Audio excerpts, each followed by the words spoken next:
Okay. Oop, am I frozen? Nope. All right. So I'm alive. Good morning. I'm sitting out on my porch and having a cup of coffee, which I guess some people don't like. Sorry. Um, and I guess I decided to do this video. I'm doing it live because I don't feel like uploading it. So I'll see. I guess I'll hold my phone to see if anybody chats. Oh, nice life. Yeah, thanks. So I'm. So I've been watching videos on the new Nikon release, and by the way, Seth did an amazing video on Adorama's channel, so check that out. And also at 10 o'clock, which is coming up, so I'm going to make this relatively short, he's taking over the Twitter, so you can ask him all kinds of questions about using the camera, the new Z7, if you guys haven't seen it. I don't know, maybe you've been under a rock or something with all the hype that's been around this camera. And of course, anything that gets super hyped up is going to have lots and lots of haters. So what I think is really interesting, though, is it seems like people are really, really obsessed with the fact that this thing only has one card slot. And that just seems really weird to me. Like, I guess I get why two card slots is useful, but, I mean, this is like a massive release of a really interesting camera with all kinds of features, and it has one card slot, so everything stops. I'd be more kind of curious as to why they chose not to use an SD card. To me, that made more sense. I get that there's other cards that are better technically, like even compact flash on some level, I guess is better or whatever. I'm not that techie on that level, but these new cards they're using are supposed to be super awesome, but at the same time, they're not that accessible. So now we're talking about a camera that is supposed to be, you know, kind of come into what's the more trendy vibe. People are picking up mirrorless cameras, especially with the Z6, which actually is the one that looks interesting to me. You know, less than $2,000, small mirrorless, Nikon, you know, that's pretty awesome, right? However, you got this memory card that you can't just walk into, you know, the store and buy, which to me is going to be a little bit weird. And also, Nikon's not been great with their delivery, so I hope they can actually get this thing out quick. So those would be my two concerns, but I see nobody talking about those things. I see them talking about one card slot, or people talking about, oh, you know, 6 years ago people complained that Sony only had one card slot, and who cares? Like what people were saying 6 years ago or what's going on. Everybody is going to end up in the mirrorless market eventually. I mean, I was actually super surprised that Hasselblad went to the mirrorless market, and their camera's pretty damn good. But if you look online for all kinds of reviews, there's definitely people that bitch about different things. Oh. In fact, I had a comment on the video. I meant to respond to it, where because if you ever watch me shoot, I constantly am telling the model what I'm doing. So I constantly say focusing, and this person like drew in on that 1 second. They're like, "Yeah, Hasselblad doesn't focus very well." Oh, I guess the garbage men are coming by.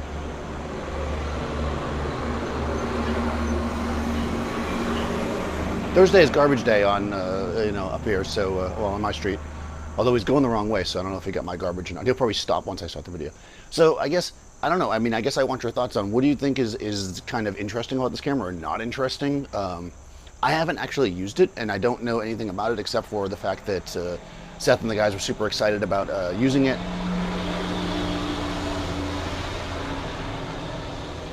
He's literally just driving back and forth because he knows I'm making a video. You know, Seth and the guys used it. They were super excited. And this is something that I don't know that you can really tell from the video. So I really wanted to bring it out, is that, because I know some logistical stuff. In the end, they only had about half an hour to shoot. This is a brand new camera he's never used. This is, you know, obviously a prototype camera. This is a tough situation. The light's changing. The space is weird. There's lots of things going on, multiple lights, special effects makeup. And in that half an hour, he nailed a bunch of great shots. Why? Because the camera is familiar and easy to use, which to me is important if you're a Nikon user. And if you've been using a Nikon camera, and I can tell you right now that I use a lot of different cameras, so I'm pretty versed, but if I'm using like one camera for a while, let's say a Canon, and then I pick up a Nikon, everything feels backwards. So you are using Nikon and you want to go into mirrorless, this might be a better option for you. I mean, I can tell you right now, when I pick up my Sony, which I use to shoot video, it's so different than my other cameras that I have to stop for a second to think about how to use it. So I think that's it, right? I think each brand or each style of shooting, from because most people are going to, well, I have a Nikon DSLR, I have a Canon DSLR, I have whatever, so I'm going to Olympus, blah, blah, blah. If I'm getting a second camera, like nobody's going to go out and buy, let's say, a 5D Mark IV and then a Nikon, you know, D5. Like that would just be silly. Why would you do that? You'd buy the 1DX even if the D5 is a better camera, because you know, you want two in the same system. So I think the idea of having a mirrorless in the Nikon system is going to be really great for them. It's going to be great for the people that want this camera but are already in the Nikon brand.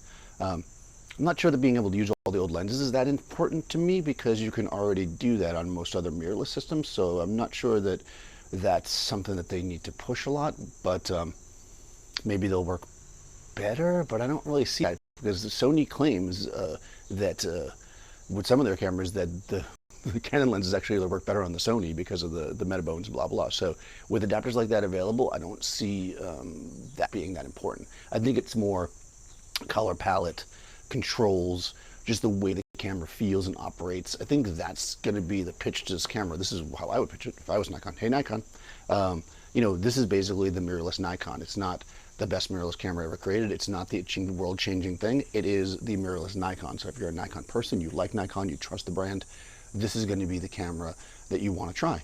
You know, because why have 5 different camera brands? Then you'll end up like me, where like I'm never know what the hell to do because all my cameras are different. Because I'm very weird, but most people aren't like that. So I think that's why I think the single card slot thing I just thought was really funny. That's the only reason why I'm making this video, really, because I thought it was so funny seeing all the, oh, it only has 1 card slot, oh, it's not a good camera. Like, what the, really? That's what makes a good camera these days? It's funny. I'll a little story. I'm gonna say this is maybe like 2 years ago or something. Maybe 3 years. The Sony people can tell me, because I'm sure that they keep track of this. I did a shoot, a new camera shoot for a new Fuji. Can't remember which one it was, but it was the first one that had 2 card slots. And the rep was like, oh my God, this is the first mirrorless camera with 2 card slots. And I was like, who gives a fuck about that? I mean, I guess people care about that. Maybe I'm just weird. I mean, to me, I would rather just, I mean, I don't mind taking the card out and switching it or using a bigger card. Maybe it comes down to how I shoot. I mean, I'm often shooting tethered. I guess if you're shooting a wedding and you want to do a double backup thing, but you know, we couldn't do that in the film days. I guess it's useful, but is it required? No. And I'm not sure I'd shoot a wedding with the mirrorless camera anyways. Personally,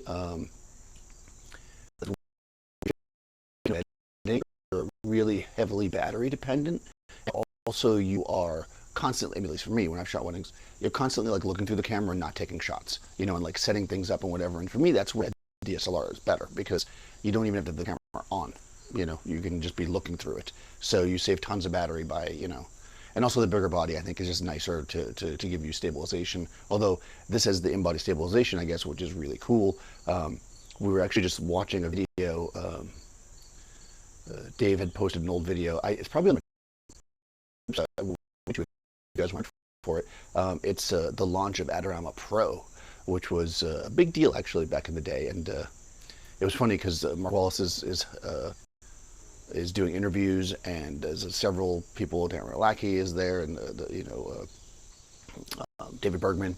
And what's funny to me is we're watching all the BTS stuff. Besides the really cheesy music, I guess we hadn't bought a good music system then.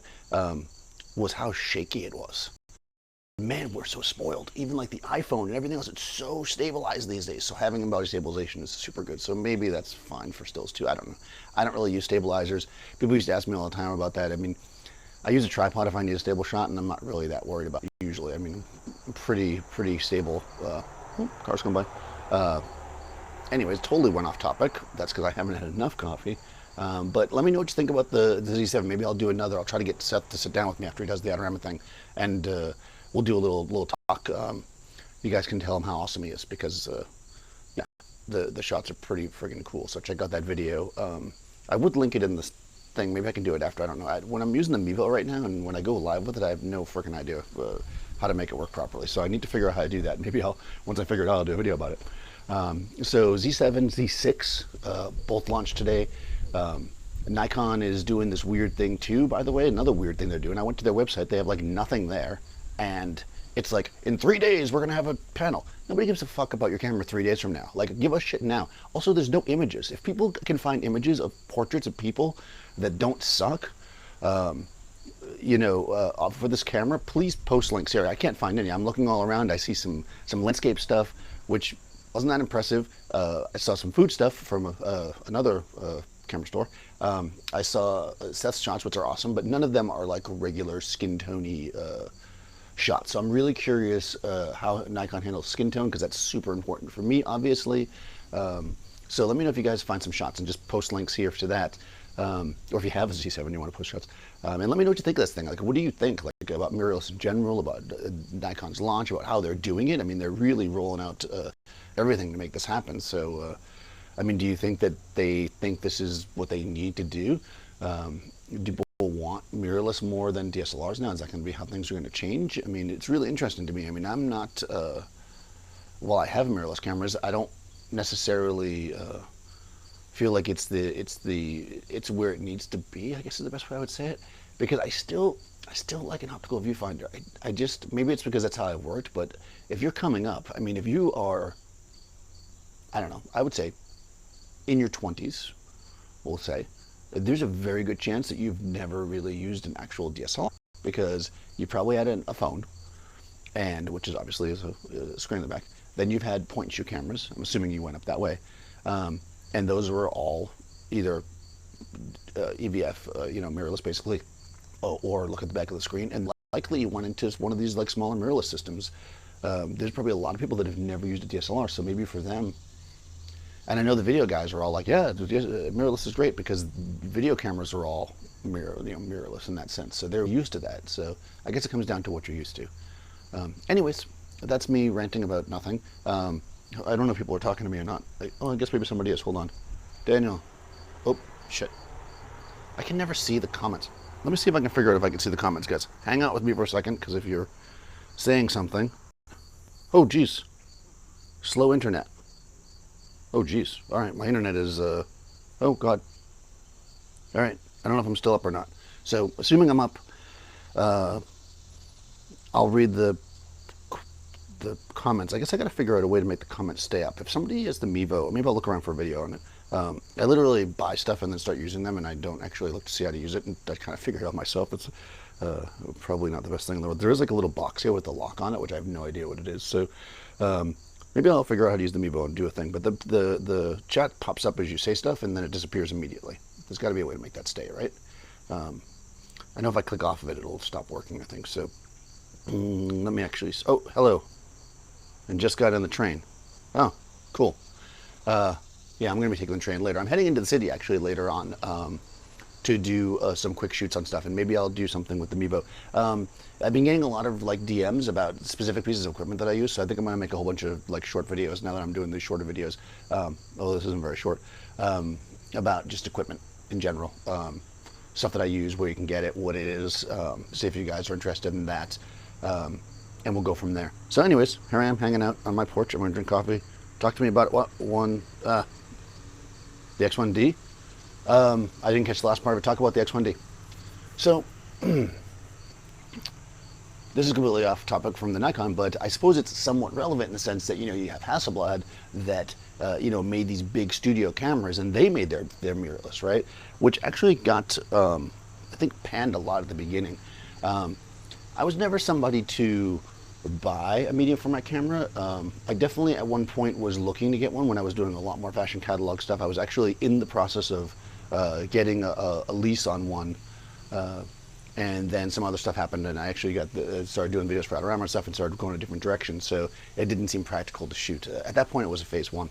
Anyways, yeah, I'm not, like I said, I had this a lot. I'm not a huge mirrorless person, but Hasselblad came to me with the X1D, and they were like, hey, try this. And I was like, I had loved the H6, which is what I actually wanted them to give me. I was like, can I have an H6? And they were like, no, try this. And they gave it to me.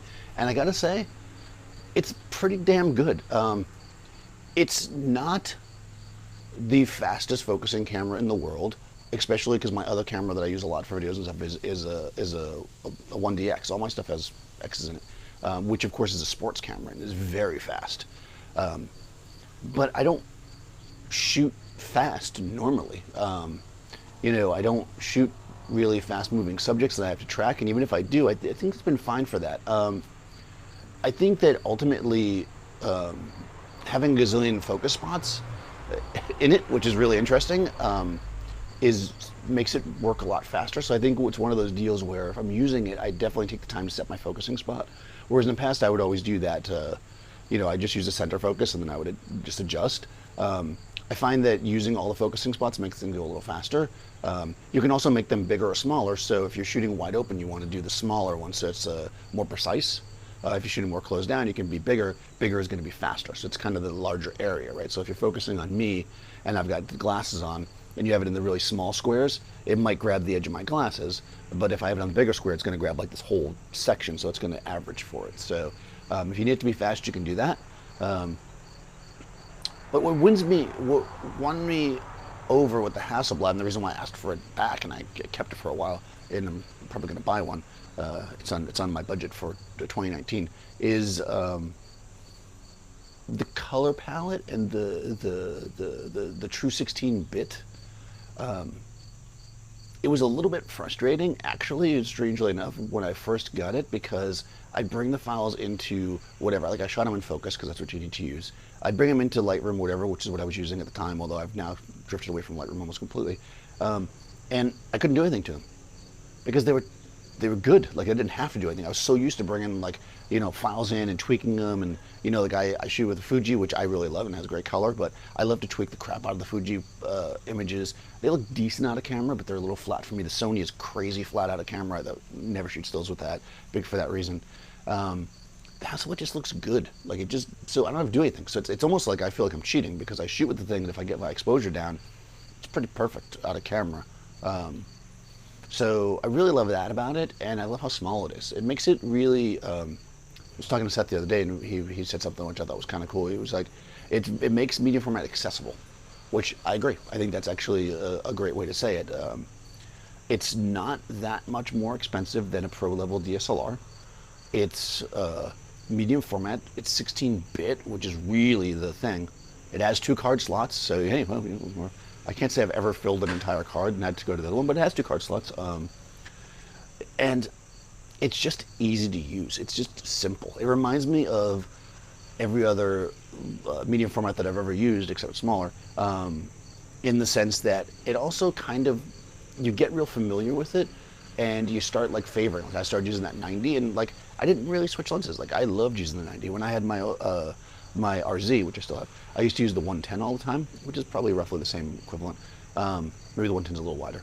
And like, I had like 4 or 5 lenses from my RZ. I almost always shot with the 110. I think that when you shoot medium format, it just, I don't know, it's just a different way. I feel like we get DSLRs and we throw zooms on them and we're going crazy and always changing stuff, and it doesn't, there's just something about it that you just don't do that. And I'm not sure why. I can't really say. So that's a different topic, but I guess everybody's going mirrorless, so that's really interesting. So I guess the late comer to the party, or the early comer that did a kind of a shitty job, is Canon. Sorry Canon, but they've got that M system, which, yeah, I mean, I'm not sure what they did there, honestly. They created the M system, and it, brand new mount, which of course everybody did, but it didn't really pitch it as a transition camera from anything else. Like, they didn't say, hey, use the EF glass on it. Maybe they're saying that now. I really haven't seen those cameras in a while. It was just kind of like, yeah, here's a Canon camera. It's a whole system within itself. It's going to be for amateurs who don't give a fuck, and they're just going to buy these lenses because they buy that camera. Which to me, I thought was a dumb way of doing it. I mean, I'll say that if you've got a legacy brand, your Canon, your Nikon, now your Hasselblad, you want to give accessibility to your other stuff, at least on some level. Like, even Leica, they were like, oh, of course they used the same mount because they were always mirrorless.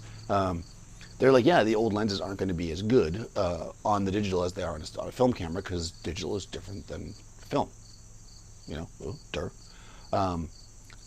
However, they came up with, after the M8, they came up, actually maybe even during the M8, they came up with the coding, I should say, where there's little dots in the back of the camera. And actually, if you have a Leica, people actually hacked how to do it. You can just use a marker and do it yourself instead of spending all kinds of money and have Leica do it.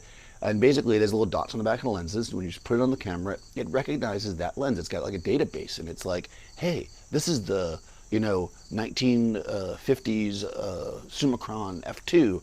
Okay, so let's do these corrections in camera to make that lens shine. Like, let's remove some vignetting, let's add some contrast, whatever it does. I don't know exactly what it does. So what's interesting is that makes those lenses shine and give you the Leica look on those camera bodies. And I'm hoping that other people do that. I don't think that Hasselblad has a smart adapter for. They just came up, by the way, with the new one to use the old lenses, the lenses from the 500 series.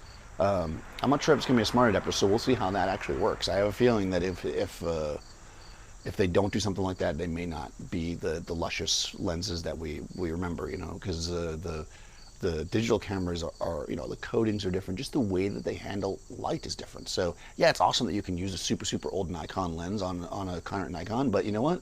It sucks on a digital camera compared to the new lenses. I'm sorry. Like, you can buy that $200 105 from 1970 and you'll look cool walking around with it, but it doesn't look like the 105, the modern 105. It just doesn't. It's not because the lens is old, although, I mean, even if you have a pristine one, it's because the coatings and stuff are different. So I think that, yeah, I went around in a circle there, but I think manufacturers need to have access to their old lenses, but they really should do something to make those lenses shine. And I don't think that Nikon does that, that I know of. So maybe that's what they need to do with this camera. Maybe they need to make sure that their adapter or their software, and this is probably something they can update in software, handles that. Because I'll tell you right now, if you put on an old Nikon lens on this camera, it might be really cool. I mean, this may be the first time. I could be wrong about this, so, but it would be amazing.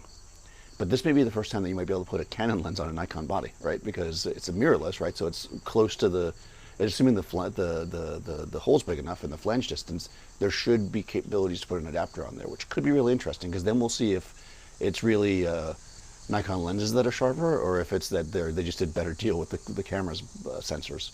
Because Nikon's always like, we're sharper than Canon, whatever. Anyways, that went around in a circle. So I think it's after 10 now. I can't tell if people are asking me questions. Sorry, maybe I'll put this, oh, here we go. The mount is huge.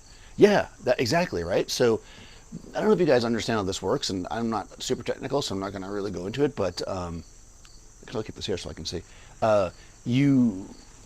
In order to make a lens work on a camera body, basically you need two things. You need a big enough hole in the front, right? The lens mount, that's important. And that's been a problem with Nikon because the F mount is really small, right? The other thing that you need is, it has to do with flange distance. Your lens, if your distance to the film plane is, let's say we'll do Canon and Nikon. So the distance from a Canon lens to its film plane is less than Nikon. So if you just take a Canon lens and somehow, if you could, let's say mount it on a Nikon, standard Nikon DSLR body, you wouldn't be able to focus because it's too close, right? So anything where the distance is greater, you can use it. That's why you can use Nikon lenses on Canon. The adapter is literally just a spacer, right? I mean, now there's modern adapters to do all kinds of stuff, but that's all it is. So that's why mirrorless lenses are so amazing, because mirrorless cameras, I should say, because there's so little distance there. All you're doing with these adapters is building up space. So in theory, almost any lens. Oh, what time? I missed that. So what time? What? Seth's going to go live on Twitter at 10. If that's the question. I don't know what time it is now because I'm not wearing my watch. I'm just drinking coffee, hanging on my porch. I was supposed to go into the city today, but my model got sick. So I'm lounging at home watching videos about this, and now making a video apparently about the Z and other random things. By the way, I don't have the Mevo on automatic, which I had done in the past, but when I do that, for some reason I keep seeing people behind me. I don't know if there's ghosts here or something, but it starts jumping behind myself. Figure that out. But anyways, that's how that works. So in theory, a mirrorless camera can take all kinds of different lenses. So that's one of the great things about it. You basically, if you come into these mirrorless systems, like like this new Nikon, I guess, or a Canon, if they made a mirrorless that had a big enough, if they make an actual mirrorless, if they ever do that. But just Canon in general could take a lot of lenses in the past. But if you look at like Sony, this is one of the places where they shine. It's like those cameras are so thin and people are using them for video, and you can get these super old video lenses that, video doesn't have to be sharp. It's like, just having that really nice quality. Because one of the big differences between video and stills, at least for, on the not super high-end level, is that most video people, meaning somebody running around with a DSLR shooting video or a mirrorless, they're trying to just get it in camera, right? They're not adding tons and tons of effects and post to it, typically at that level. If you're at the level that you're going to do that, you're probably shooting log and you're using red cameras and blah, blah, blah, which is, Dave will talk to you about that. That's not my thing. But most stills people want to shoot it flat. Like I would always tell people that when I was teaching them early on, they were like, how should we shoot stuff? Always shoot flatter than you think you need it to be, because you're going to probably want to do post. As much as we bash, or people bash, oh, fix it in Photoshop. It's not fixing, it's finishing, right? So just like when you shot film, you don't want to lose detail, so you want to shoot something so that you have the maximum detail on your image and the maximum sharpness, and then you use Photoshop as a means to adjust that. So if I'm making a portrait, let's say back in the day, on film, I might have thrown a soft focus filter on my lens, and then, whatever, and shot, to make it nicer on, let's say, an older person. Today, you probably wouldn't do that. Today, you'd probably throw some kind of a filter, in Photoshop in post. And the reason for that is because you can tweak the hell out of it, and you don't have to risk screwing it up, at the time of exposure. And video is a little different, right? Unless you're doing super high-end video, you're typically not going to want to do a lot of that to it. So using kind of cool old lenses is a way to kind of add effects to your video without having to do tons and tons of post. I see people doing that all the time. I think Dave has, if you go to Dave Briska YouTube, I think he has a example where he uses, I believe on his, I don't know which Sony he has, it might be a 7 something, blah, blah, whatever it is. He puts like an old, super old lens on there that translates out to some like crazy focal length, and he shoots like from his apartment in the city. It's actually really cool. So check out that video about that. So yeah, basically you're talking about the ability to mount all these different lenses. So for video, I think that's super good. Like I'm curious, right? Because I will say this about Nikon, because as you guys probably know if you're watching this, I've been host, I guess you want to say, for Adorama for a long time, and I've done tons and tons of new camera launches. And one thing Nikon is super crazy anal about is they never want anybody else's lens on their camera. Actually, when I was shooting Nikon, I used to have a D5. I actually shot all Zeiss lenses because I really love those Zeiss lenses. They're really sweet, actually. Because I like the look of Zeiss lenses. I'm not saying they're sharper, better, or whatever. I just like them. Well, anytime I did a video with a new Nikon camera, I'd bust up my Zeiss lenses. They'd go, oh no, you have to use the Nikon lenses. So I wonder if they'll change their tune now that these mirrorless cameras can theoretically take all. So I think that would be really interesting. And that's what I see there. I mean, that's where I see the potential. I see your question. Oh, stream resumed. Huh. I don't know if I was cut off during all that or not. So anyways, I don't know what's going on here. We have weird internet.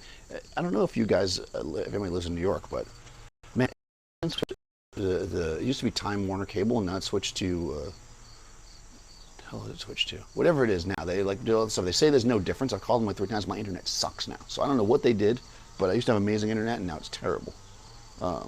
So fix that, because it's terrible. Sorry, I keep looking at my phone to see if anybody has any questions. I'm not sure if I'm actually streaming anymore. It looks like I lost some people.